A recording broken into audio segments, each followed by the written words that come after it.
It's all things MMA on KCLR and scoreline.ie. My name is Ken McGuire, joined as always on screen or in your ears, depending on where you are in the world, by Myles Price, who is still in Dusseldorf in Germany, sipping coffee, the middle of the day. Things are looking rosy, and we usually talk about, this happened at the weekend and that happened at the weekend and this fight was great and that fight was great, but there is only one story that demands to be spoken about this week, Myles.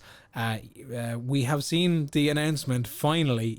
I know you've known, and the last time we spoke about it on the podcast, you had alluded to the fact that you knew what was coming up and who was coming up and where it was coming up. But finally, PFL opened their traps yesterday, sent out all the official information, all the graphics and the promos are out. We know that things are going to be happening in the esports arena in Arlington in Texas. It's only 4 weeks away, give or take. But you're going to be sharing the cage with former UFC lightweight champion Anthony Showtime Pettis. The floor is yours for the next 45 minutes because I want to hear all about it. So I hope you've got extra coffee in hand. Okay, so first impressions. I think it's amazing. Congratulations. Well done. It's very much a thing, and we've spoken about it in the office. Hard work paying off, perseverance paying off, grit, determination, and everything else. We ran down through the resume of Pettis, and we've spoken about him on the podcast before, and we've spoken about him in his UFC fights before he moved into free agency, before he signed with PFL, injuries and stuff that he'd had last year.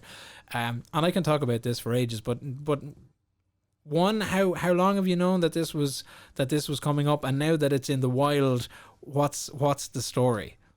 It was last week. I think it was last Wednesday, I think it was. I was doing weights in the gym, and I was going to talk about sponsorship with my manager Ivan, and he said, "Oh yes, brother," is just talking away like this in his German accent there, and he was like, "Oh, by the way, you know who you fighting, brother?" I said, "No, sure, you're meant to tell me, sure, you're my manager." He was like, "Anthony Pettis." "Oh, I forgot to tell you." I was like, "You forgot to tell me that I'm fighting Anthony Pettis?" I was like, "You must be the busiest man in fucking Germany to forget to tell me that." So I heard that, and then I was like, fucking, I kind of knew from there then, and sure, it was, the anxiety was through the roof for the day, so it's all settled now, and it's kind of sinking in a lot more, and I'm looking forward to putting on a performance now in 4 weeks' time. So, because this came about maybe as, I don't know if there was a little bit of a premonition about this. Did you not have like weeks and weeks and weeks ago, maybe months ago, when the whole PFL thing was being talked about at the time, before there was any official announcements in terms of contracts or signings, that you had one of the young competitors in the gym had put together a little mock-up poster of you? That's right, yeah. And what was it, Anthony Pettis at the time? It was Anthony Pettis, because he's one of my students, my teenager students in the gym. Bill Hayes, it was Mark Hayes' son. You know, Mark That's Hayes. it. Yeah. And he put together obviously he would have been a fan, I suppose, of Anthony Pettis as well. So he would have put together kind of that little dream fight, I suppose, of the ideal matchup, which it is for myself also. So he did that. I thought he'd look great. He's really good at the graphic design, and I posted up on my social media page, and sure, lo and behold, it fucking happened then, didn't it? Not a bad thing. I mean, putting on a show is something that Pettis is obviously associated with. He doesn't get the name Showtime for no apparent reason. We've seen him put in over the years. He that fight of the night performance against Dustin Poirier, an absolutely brutal fight with Tony Ferguson, which was going any which way until he had broken his hand. He's been in there against Nate Diaz. He's a win over Cowboy Cerrone. He's a win over Stephen Thompson. He's fought the highest level of competitors in the UFC side of things. Things didn't go too well for him in the PFL last year, but he's obviously going to be tipped as a favourite for PFL's lightweight title. Yeah. And you've got 4 weeks now to prepare and focus for this. So you know, from where you are now, now that the anxiety levels have relaxed a little bit, what are you thinking? What are you feeling? What are you expecting? Uh, I'm kind of having like a little bit of a zoomed out approach towards the competition because I'm preparing for the best version of Anthony Pettis. Like obviously, you know, I'm preparing for the version that fought Ferguson, that fought Poirier and got fight of the night, etc. But also, I'm fully aware that Anthony Pettis isn't really there anymore. You know, Mm. his last two performances haven't been the greatest of performances, even though he was in there against very good guys. But I have to see things for what they are. You know, this is a big fight for me coming off a 3-year layoff. So I have to shake off a bit of rust very quickly when I get in there and have a good solid warm up, have a good game plan, which I can't really be sharing on live on air, but I'm definitely going to be putting the pressure on him because that's he knows that too. Though I think I'd be very surprised if he thought otherwise because that's the only way he's ever really lost. You give Showtime any space to look flashy, and he's going to look flashy against you. Yeah. You have to walk him down. You have to close the distance, and that's the way it has to be. Like, I mean, I'm not going to judge him off his last two performances, but there's a big difference between the Pettis that was hungry for titles back in the UFC.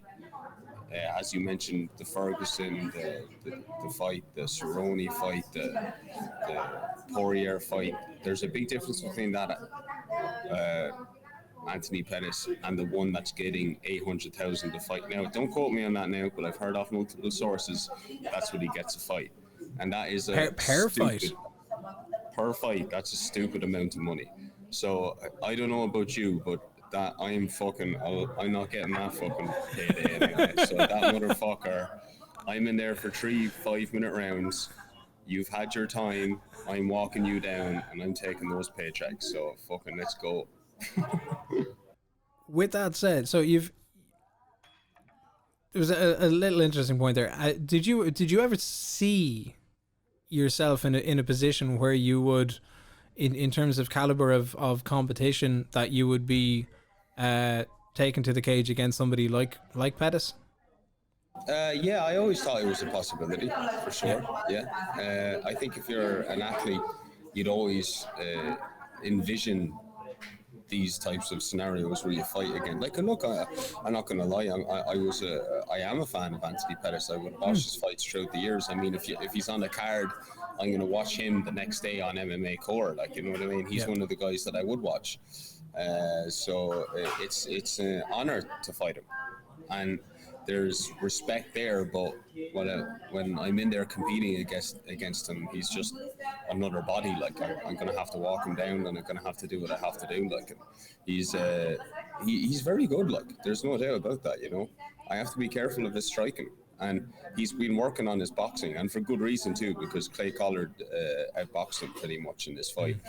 Didn't do too well in the clinch against the champion Manfio, but the champion is very good, you know. So I think that there's definitely holes in his game, and there's a difference in momentum and hunger as well. I mightn't be coming off I'm coming off a win, but I haven't fought in a while, so I have to make sure I'm starting fast. I'm going forward, and we're getting the job done. So I think that definitely I've seen myself competing against this caliber of opponent before, and I'm looking forward to getting in there and showing that I should be there. So we didn't have a chance to catch up last week, and obviously as this has become news to you over the past couple of days, what does this do now in terms of your preparation, your continued training, you're getting ready for it, and then obviously you've got a travel element involved because at some stage you're going to have to go to Texas and fairly swiftish. So what happens in the weeks between now and the 20th of April when that card opens? Good question. I have to figure out when I have to figure out when I'm flying out, which hasn't been sorted yet, but I am going to be home in Ireland next week, so I'm flying home on Sunday. Haven't made a decision yet, but I have booked a flight to come back to Dusseldorf the Sunday after for like the remaining weeks, because I like the routine here. As much as I love training at home, I think the big difference is that I can really focus here. There's no distractions, and I'm not doing all this traveling. Like when I'm in Ireland, like you know, Kent, I've told you multiple times what my routines are. Like, I mean, I travel to Dublin, I travel back, I travel up, I travel back, and that's like 3-4 times a week. Like, so I'm adding 12 hours of driving minimum a week to my training schedule. And you know, at my age, that does take a toll on your body. Like, you know, especially like you're getting out of the car. Like on the way up is fine, but after like 2 hours of training, you're getting out of the car and you're fucking hell. You're in bits. You need another hour of yoga just to get out of the car and going again. You know? So I think I may just come back here and fly straight from here to Texas, I'd say. Okay. And how have things been going for you in Dusseldorf then over the last week? I know kind of week on week we've been touching on, okay, this has happened in the first week, you were kind of finding your feet and settling in, and by kind of week 2 and week 3, by week 3 you had said you had gotten to that point in your training where things were just clicking. There was a nice flow, you'd settle into the rhythm and the routine of everything. We didn't have a chance to speak about it in detail last week, but how have things in general been going for you now that you're obviously getting ready to make the short hop home? Really good. Like for me, I have a mindset where it's like I'm halfway through my camp. Like, I mean, a good training like lead up to a fight is 8 weeks. So like I'm halfway right now. Like, you know. So this week for me so far, like it's 4 weeks exactly from today, you know, so it's kind of a strange time to be fighting, really. I've never fought like midweek or anything like that before. Yeah. So it's 4 weeks from today, and it's like I was telling you the last day, I feel very good some days, I feel not so great other days, but that's the life of a fighter. Like any fighter that tells you that they're in there fucking whooping ass twice a day, every day, is a stinking liar and has an ego problem, because that just does not happen. It's that simple. I've never seen that happen in the gym ever with anybody, no matter how good they are. Unless you're Khabib Nurmagomedov, that's about the only person I've ever seen ever not have a bad day. To do it. Have you an idea on how long you will need to spend in the US? Like, is there a media element of this involved as well? It's obviously a big thing to kick off the PFL season with some big names on a very big card. Yeah, co-main as well, which I'm delighted with, to be in the co-main event. I'd say, you know, I'd have to be out there 10 days beforehand, really, wouldn't I? Like, I couldn't really imagine being out there, like, you know, 5 days before the fight. Like, sure, you're getting over jet lag and you're fucking, you know, sure, if they have me out there 5 days beforehand, I ain't doing interviews and shit. I'm sleeping. What am I doing? You gotta concentrate. And without getting ahead of things, then obviously the season for PFL is going to be split in two. So you have the first half of the new season, which is going to be taking place in April, and then you're going out to June for the second half, when the lightweights make the second appearance. And given the structure of it and the league side of things, the assumption is that injury free and everything going according to plan, that you are involved in that fold come June time as well in Atlanta. So what happens then in that window in between? Do you go out and fight in April and the fight is done and dusted and you take a day or so and then you come home? Do you go back to Germany? Do you rinse, repeat, and then go back out again in the summer? I think that's probably the way it's going to be. Yeah, it's probably going to be like that, I would have thought, you know, because I need to get on my high horse pretty quickly after the fight. Like, actually, what's happening, I think, because I was talking to Andy Ryan about this, is that Dean Barry's making his UFC debut that Saturday that I'm fighting. So I'm going to fly from Texas to Vegas with Andy, and I'm going to help Andy in Vegas with that fight. And then I'm going to go the whole Viva Las Vegas round trip of the city and Does gamble Vegas all know my what they're money. in for? Spend all my money on strippers and then come home. So I wouldn't do that. I've never gambled either. I'm not a gambler, but I'd like to see the place, like, and have the old crack, like, you know. So I'll That's probably fair do enough. that. Fly home, straight to Dusseldorf, and then rinse, repeat, as he said, and go again. Yeah. And go again. What's is there a plan as to what happens beyond that? Do you need to pick up the wins or pick up the points in terms of how the league system works as to what might happen beyond the summer? Again, without getting too far ahead. I don't know. All I know is that I have 4 fights. 2 of them are playoff fights. This is my first one. Depending on if it's a finish, it's a quick 6, or I think you get 2 points for a win, and then 1 point for a loss or something like that. And then you rack up as many points as you can in the 2 fights, and then those points are put towards whether you get into the semis and the finals. Yeah. And then that's pretty much how it works. Yeah. Not a bad way to start off a journey towards a potential $1 million payday, though. No, it's definitely not. I tell you, I've had multiple messages of people from Kilkenny and all that as well. I think I just like to take this time as well to say that I appreciate the support from everybody as well. I appreciate the support from yourself as well, Ken, and everybody from Team Ryano Kilkenny and my martial arts family, and even people I don't even know, you know, that just send messages of support. It really does mean a lot to me, you know, because I'm doing this for myself, but I am doing it for sporting ventures of Kilkenny as well. You know, I think it brings it into the MMA and Kilkenny into the spotlight that little bit more, and that's something that I've always wanted to achieve. And I think this is like a big step towards that. Well, I think you've absolutely hit the nail on the head, because if it's anything to go by, given the messages that we were seeing flying into the sports desk here yesterday, as soon as the artwork went up, and it could have been your own Instagram post that had started the ball rolling. I'm fairly sure my phone was still hopping, coming close to midnight last night, going, "Nah, man, this is a joke. This can't be happening. Is this true? Is this legit? Is this really him?" He's like, you know who he's going up against. You know the resume that this comes through. And I was like, man, you put in the work, you get the rewards. This is what's happening. That's it. Yeah, 100%. So where's your head at right now then? It's in a good place. Yeah, it's in a good place. A little bit anxious when, like, anytime you get fight news of an actual opponent, you get anxious. But the second I got word that it was Anthony Pettis, it went from me being a fan of Anthony Pettis, from him being a target.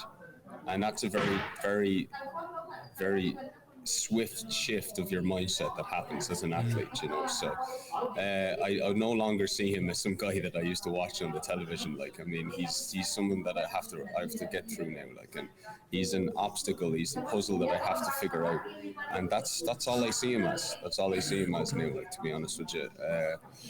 You know me, Ken, like, I've been talking about this for ever since we've started All Things MMA, and before that, you know, the way I am with mindset and how I exercise my brain and how I meditate, I visualize, I journal every day for half an hour to 45 minutes.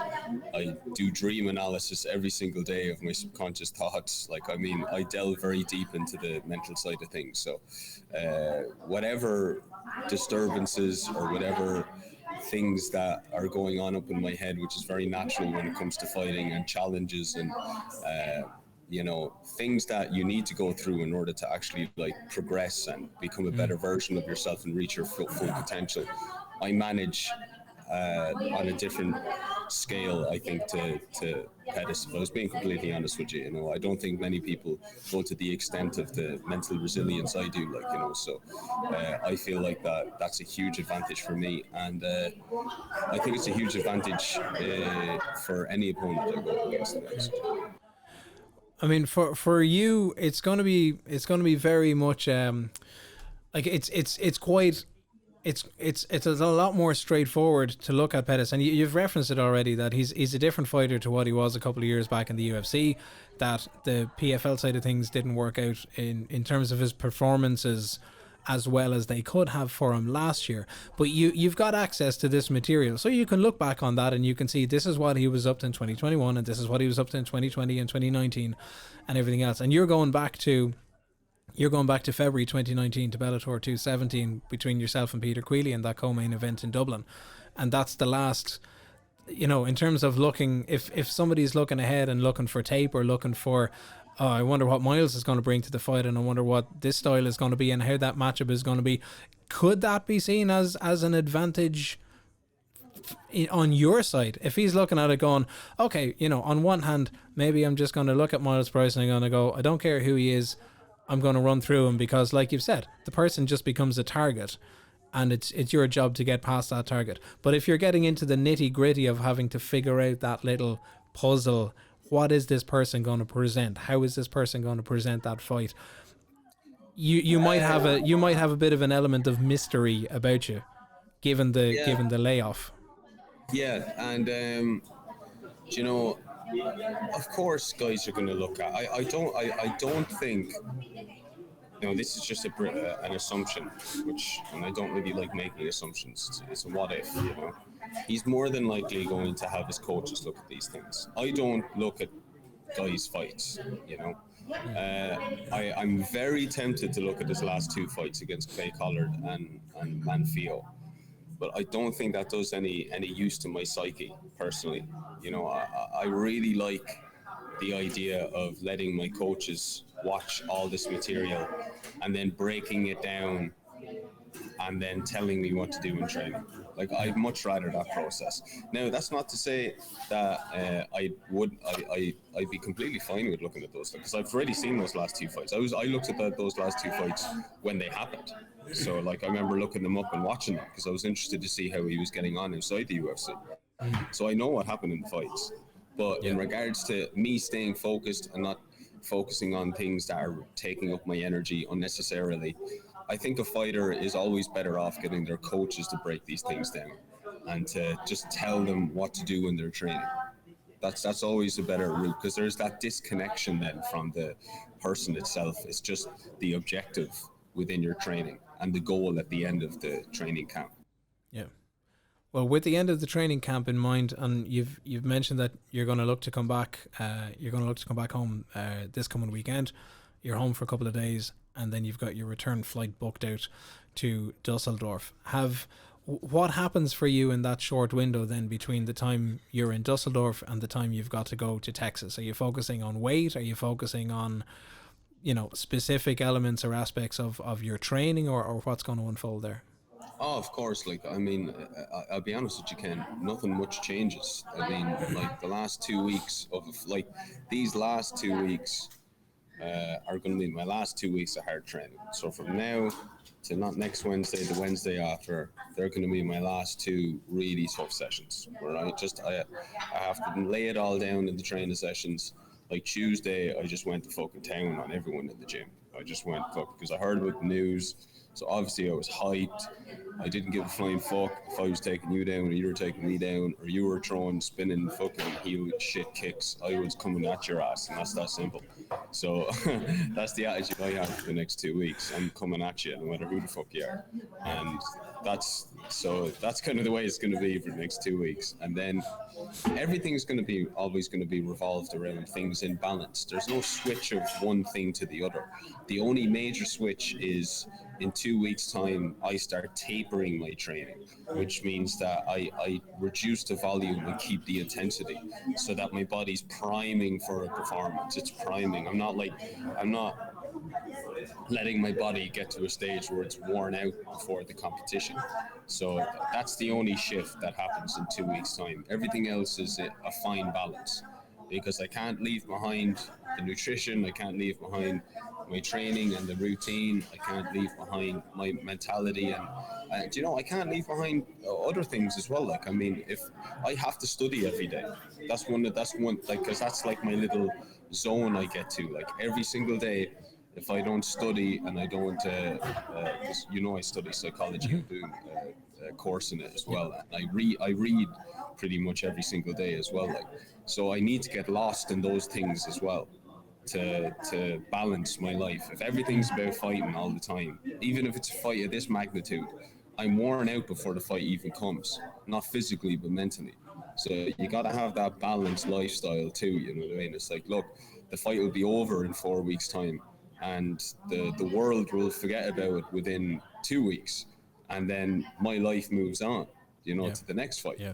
So it's like, I need to make sure that there's always that healthy mental balance as well. Because that's the reality of things. Like, really, like, you can't be a fanatic of any part of your life.